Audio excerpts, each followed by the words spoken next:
Where is the church in all of this? Do you ever find yourself, I mean, I think to myself, we have a saying in the South, you know, you can't sling a dead cat without hitting something. In this case, in the South, you can't sling a dead cat without hitting a mega church. You just can't. They're all over the place. And by mega church, I'm talking churches that are, say, 1,000 or more people. And there are many of them that are much bigger than that. And in America in general, there's a church, you know, within the city centers, there's a church on almost every street corner. How is it that a culture in which, according to Pew Forum,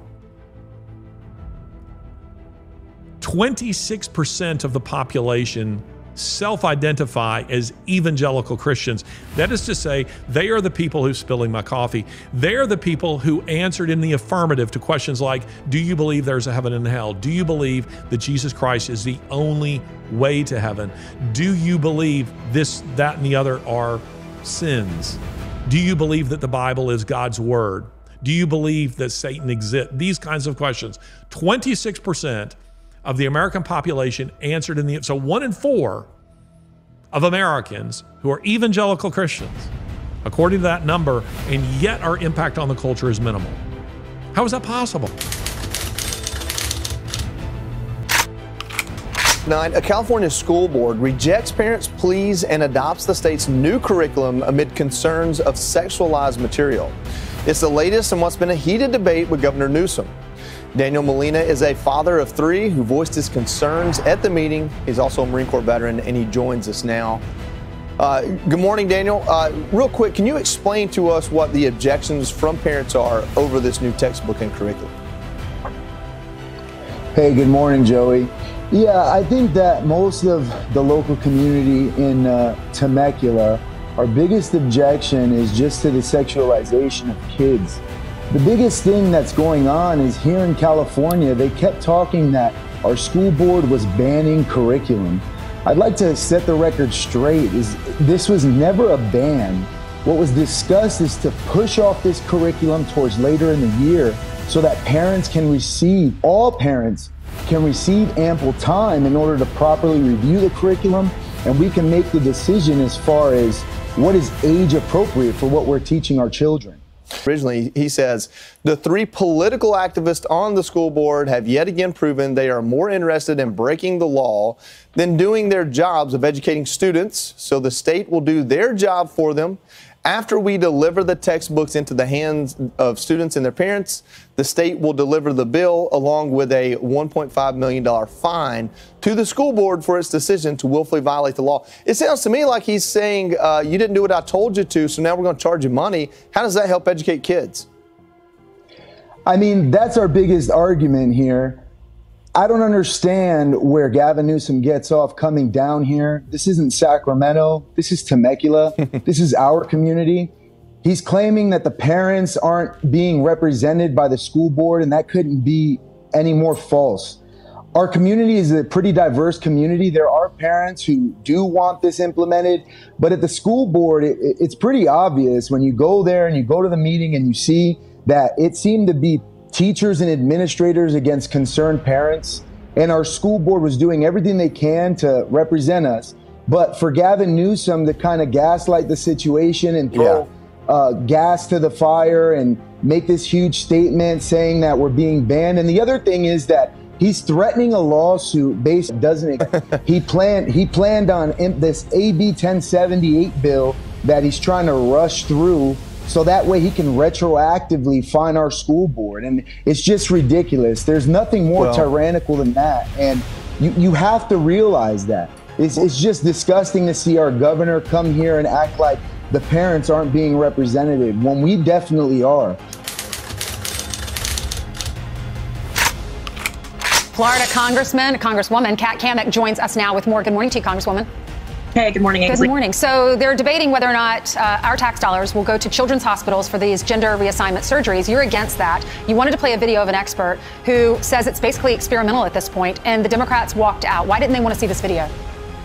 Well, Ainsley, I think it's because it proves exactly what we've been saying all along, that this is experimental. This is, I want to say, almost akin to a Frankenstein experiment on children.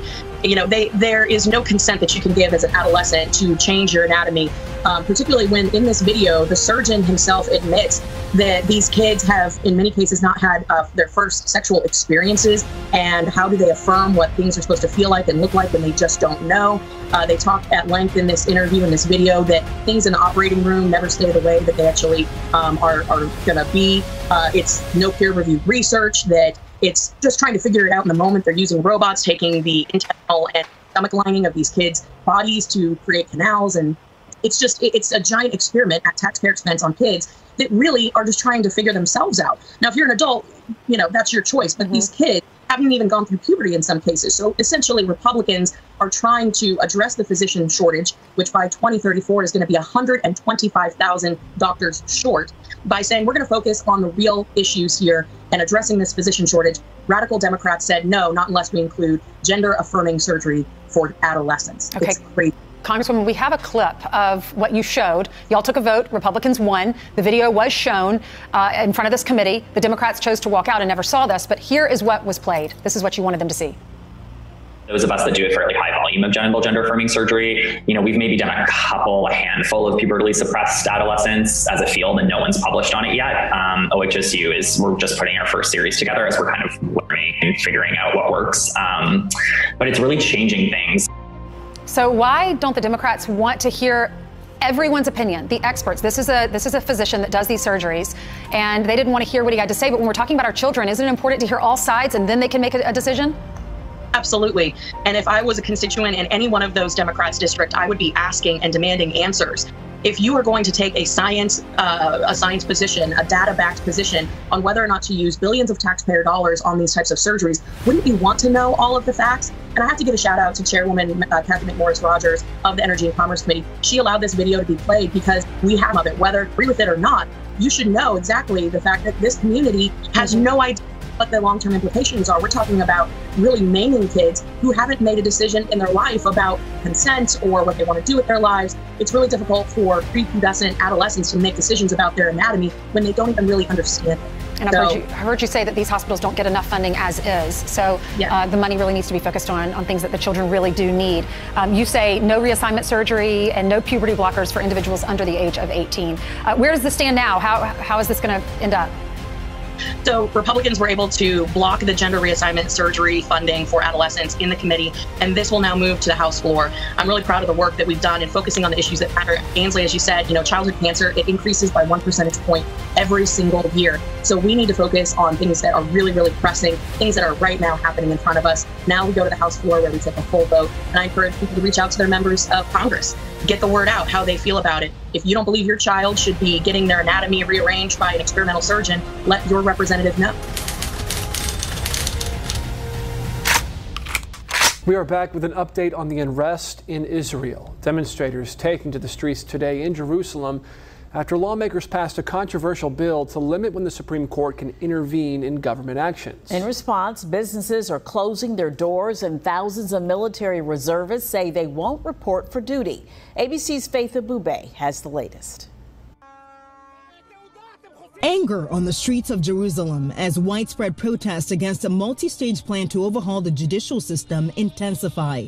Thousands packing the streets, some tying themselves to each other near the Supreme Court, and police officers seen blasting demonstrators with water cannons. We're here to protect our democracy. We were left with no choice but to go to disobedience. Inside the Israeli parliament, opposition lawmakers storming out in defiance. The remaining members of the Knesset unanimously passing a highly controversial measure to limit the court's power to block government decisions it deems unreasonable. I am 100% in favor of this judicial reform. I think my country needs it. Prime Minister Benjamin Netanyahu and allies argue that the plans to overhaul the judiciary is about returning power to the government.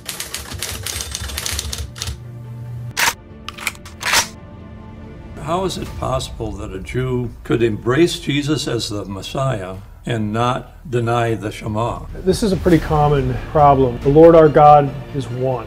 Deuteronomy 6, this is the Shema. And knowing that it means we worship no other. Then when you start talking to people about Jesus and worshiping him and that he's God and there's this Trinity thing, right away it feels to a Jew like, well, you're asking me to either add another God or reject the one I have and trade him in for something else. A lot of Jews don't realize that Judaism used to teach the idea of a Godhead. There were essentially two Yahweh figures. The Jews referred to this as the two powers in heaven. I think it's important because if we're familiar with why a Jew would think that, it's actually a gateway to having a conversation with a Jew and confirming for them. If you accept Jesus as Messiah, you're not denying the God of Israel. You're actually worshiping the same deity.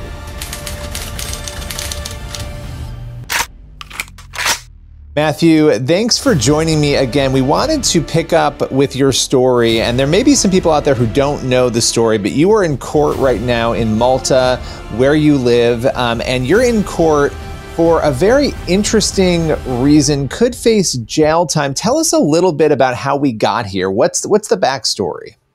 Right. Thank you, Billy. My pleasure. So, yeah, essentially, this goes back a few months now, where last year, I was invited to share my story on a program and answer questions about so-called conversion practices.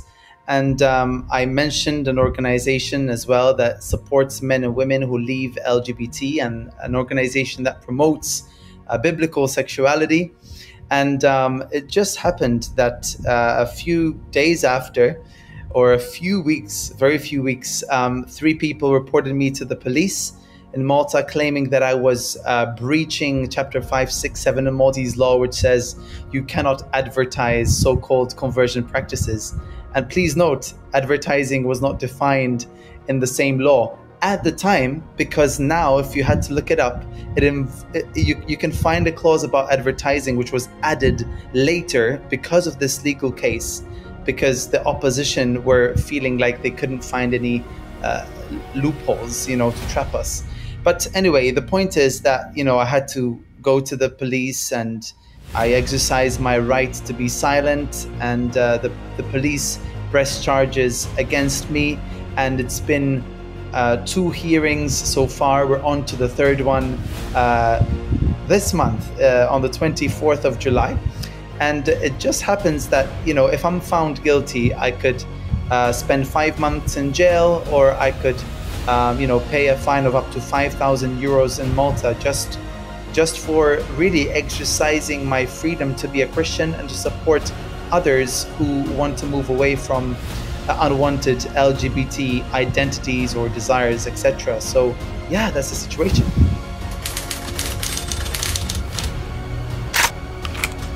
One of today's witnesses was Chloe Cole. She's a former transgender child who detransitioned after having a double mastectomy at age 15. Chloe spoke about the still lingering side effects of her mutilating medical transition. I speak to you today as a victim of one of the biggest medical scandals in the history of the United States of America. I speak to you in the hope that you will have the courage to bring the scandal to an end and ensure that other vulnerable teenagers, children, and young adults don't go through what I went through. At the age of 12, I began to experience what my medical team would later diagnose as gender dysphoria.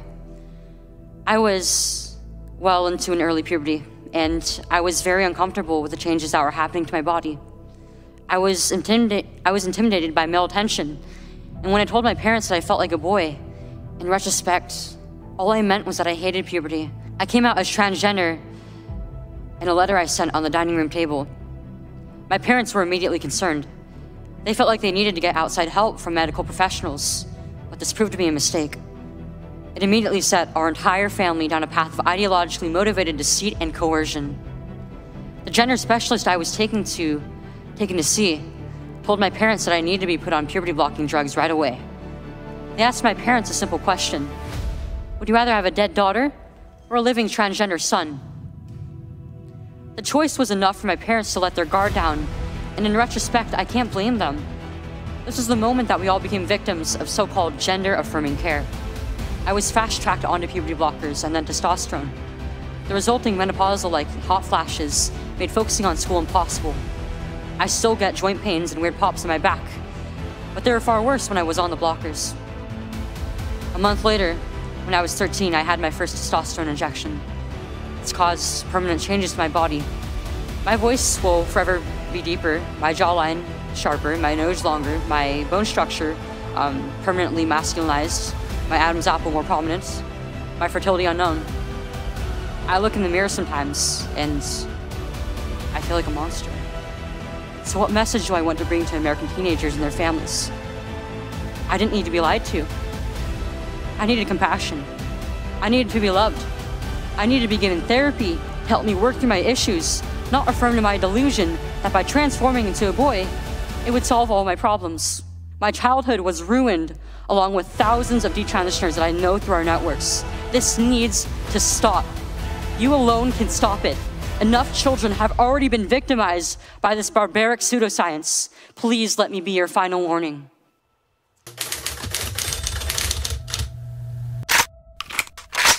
With extraterrestrial biological entities from other star systems. There are beings from higher dimensions, celestial, angelic, what have you, which also assists with that at times, but that's very different from an ET civilization that is flesh and blood, 3D, to transverse other dimensions to go from point A to B. So one of the problems with this subject, I wrote a paper in 1995 called ETs and the New Cosmology, and it's the conflation of all things people don't understand, calling them the same thing. So like all things, it's important to be specific. So what we're doing with what's called Close Encounters of the Fifth Kind, and I think some of your viewers may have seen the documentary, you can see it free now on Amazon Prime and Tubi and Hulu and Pluto or wherever, is training people to make contact with these civilizations. And we're using consciousness and higher consciousness because these civilizations have technologies that interface with coherent thought. Now, in the process of doing that, often we will have interactions with beings from other higher dimensions that are not extraterrestrial. But there needs to be an understanding of what we're specifically doing. And this is a global diplomatic initiative between humans and these very advanced civilizations from other star systems. So it is not a project that is aimed at primarily contacting intelligent beings from other higher dimensions, such as celestial, but that happens as a consequence naturally because the universe is an integrated quantum hologram that's conscious. And there you go. That is what I want to introduce you to. And of course, in this episode of Collision, you'll note that I'm giving you much longer clips, and I'm letting them talk for a much longer period of time because I want you actually to get a full picture, as much as is possible right now as you're being introduced to this, as to what these people believe and what their worldview ultimately is. So it's interesting, Dr. Stephen Greer, he is one of the leading spokespeople for the modern UFO or UAP phenomenon, and explaining and contacting or being contacted by whistleblowers who have information about downed craft, supposedly, or they claim extraterrestrial beings and those sorts of things, government projects. Dr. Stephen Greer is one of the top people in this field, and so if you're studying this at all, you're going to make a connection with Dr. Stephen Greer. But it's interesting, the reason I've chosen Greer is because Greer seems to be, to my mind, in this current climate we're in and what we have to deal with, he seems to have the most honesty in terms of, or at least his ability to articulate his presuppositional commitments and his worldview as he approaches the discussion about UAPs or UFOs. Those terms are used interchangeably today. Unidentified aerial phenomenon versus unidentified flying objects. He has the ability to articulate his worldview. So you'll hear him here saying, things like quantum hologram that's conscious. You hear him talking about the oneness of the universe. You hear him talking about things like non-locality and remote viewing and transcendental meditation, Era 3 stuff. Dr. Stephen Greer is essentially articulating the normative language and definitions and worldview of the committed New Ager and the person who's committed to witchcraft, the occult, divination, and all the rest. And so what you'll see is we have this very strange phenomenon. We've got lights in the sky, things that defy what we understand about physics and those sorts of things. And so then the answer from Greer is, well, we need to be able to communicate with these beings through meditation and contact.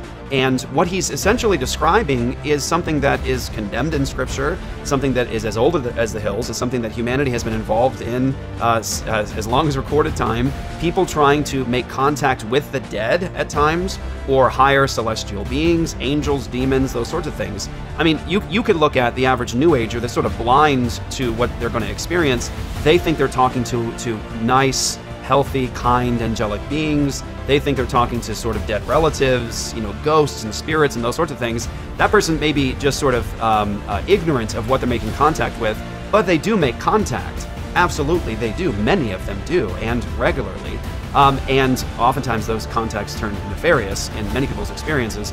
But you also have the other realm of sort of like the dark spiritual arts in witchcraft, whether it's Satanism, Luciferianism, those, in that realm of like dark witchcraft where people know what they're engaging with and they like it.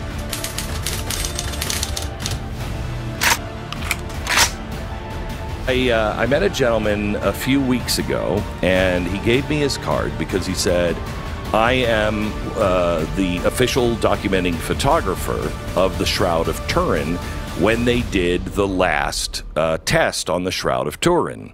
If you don't know what the Shroud of Turin is, it is said to be the burial cloth of Christ. And there's a lot of controversy about it because the carbon dating shows that it's not from the time of Christ. It's like 800 or 1,000 years later. And they can tell you that it's definitely not the Shroud of Christ, but they cannot explain the image on the shroud. It is almost a photographic negative of a body that has all of the wounds that Christ would have had. They can't tell you what it is, but they can tell you what it's not. Okay, so you were a skeptic. You didn't believe in it. You're Jewish. You didn't feel emotional when you first approached the shroud, which I would think I would.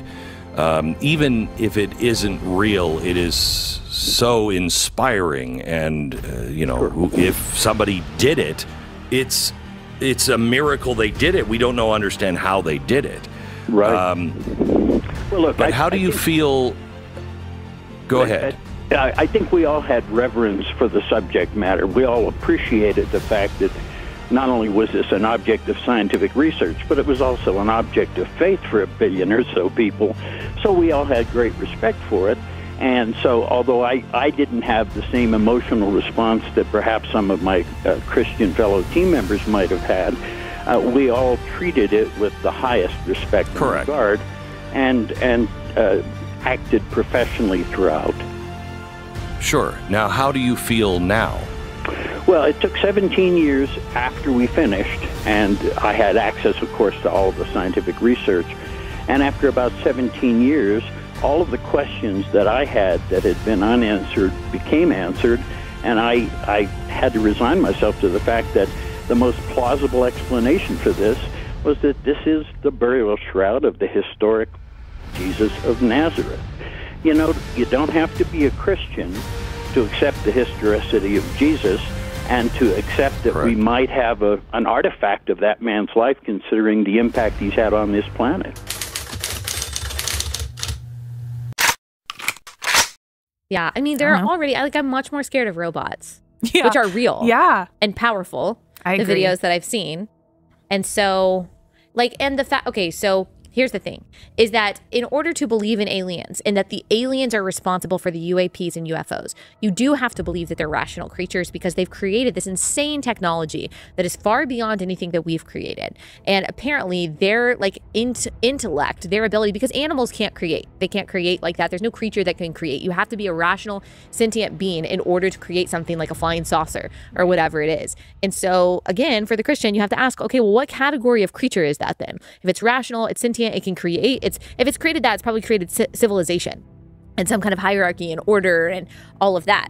Where does that fall in to the fall? Where does that fall into redemption? And I don't think we see even at all the biblical possibility that there is like a parallel universe with a parallel savior and all of that. Then you're just getting into craziness.